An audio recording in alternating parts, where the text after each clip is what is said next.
بسم اللہ الرحمن الرحیم۔ الصلاۃ والسلام علیک سیدی یا رسول اللہ وعلی آلہ و صحابہ سیدی یا حبیب اللہ۔ الصلاۃ والسلام علیک سیدی یا نور اللہ وعلی آلہ و صحابہ سیدی یا رحمت للعالمین۔ بسم اللہ الرحمن الرحیم۔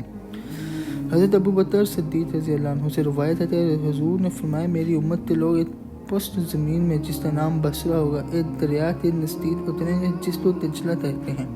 اس دریا پر ایک پل ہوگا، بصرہ کے باشندے باکثرت ہوں گے اور وہ شہر مسلمانوں کے بڑے شہروں میں سے ہوگا۔ جب آخر زمانہ آئے گا تو تنورات کے بیٹے آئیں گے جن کے چہرے فراخ اور آنکھیں چھوٹی ہوں گی، یہاں تک کہ وہ اس دریا کے کنارے پر اتریں گے۔ اس وقت بصرہ کے باشندے 3 گروہ ہو جائیں گے۔ ایک گروہ بیلیوں کے دموں اور بیابان میں پناہ لے گا اور ہلاک ہو جائے گا، اور ایک گروہ اپنی جانوں کے لیے طلب و امان ہوگا اور ہلاک ہو جائے گا، اور ایک گروہ اپنی اولاد کو پس پشت ڈال دے گا اور ان سے لڑے گا، وہی حقیقی شہید ہوں گے۔ اس حدیث کو ابو داؤد نے روایت کیا ہے۔ اس حدیث میں تنتورہ سے مراد تاتاری لوگ یعنی ترک ہیں، کیونکہ تنتورہ حضرت ابراہیم علیہ نبی صلی اللہ علیہ وسلم کی ایک لونڈی کا نام ہے جس کی نسل سے یہ لوگ ہیں۔ ان کے چہروں کے تشادہ اور آنکھوں کے چھوٹا ہونے میں کسی کا تو کلام نہیں۔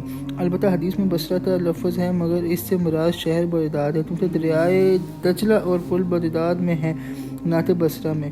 ونیز ترک لڑائی کے لیے اس کیفیت سے جو حدیث میں مذکور ہے بصرہ میں نہیں ہے بلکہ بغداد میں ہے، جیسا کہ مشہور و معروف ہے۔ حدیث میں بصرہ کا ذکر اس لیے ہے کہ بغداد کی نسبت بصرہ قدیم شہر ہے، جس کے مضافات میں سے وہ گاؤں اور معاوضہ تھے جن میں شہر بغداد بنا۔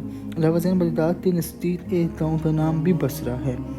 یہ پیشن گوئی ماہ محرم میں پوری ہوئی جبکہ چنگیز خان تاتاری کے پوتے ہلاکو نے شہر بغداد پر لشکر کشی تھی۔ اس کی مختصر کیفیت یہ ہے کہ اس وقت بغداد میں خاندان عباسیہ کا آخری خلیفہ خلافت پر متمکن تھا۔ اس کا وزیر معید الدین محمد بن علی الالتمی فاضل و ادیب مدر آفسی تھا، اور اس کے دل میں اسلام اور اہل اسلام کی طرف سے کینہ و بغض تھا۔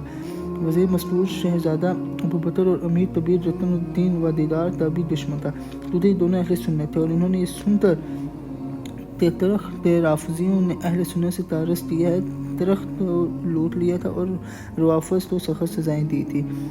چونکہ بظاہر ان کے خلاف کچھ نہ کر سکتا تھا، اس لیے اس نے پوشیدہ طور پر بذریعہ کتابت تاتاریوں کو عراق پر حملہ کرنے کی ترغیب دی۔ ہلاکو کے دربار میں حکیم نصیر الدین توسیع رافضی تھا، جس نے ابن التمی کی ترتیب کو اور سہارا دیا اور آخرکار ہلاکو کو بغداد پر چڑھائی کے لیے آمادہ کر دیا۔ چنانچہ ہلاکو بڑی تیاری کے ساتھ بغداد پر چڑھ آیا۔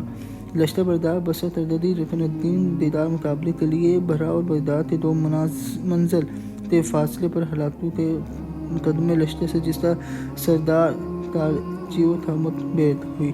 بغدادیوں کو شکست ہوئی، کچھ نہ ٹیک ہوئے، کچھ پانی میں ڈوبنے گئے اور باقی بھاگ گئے۔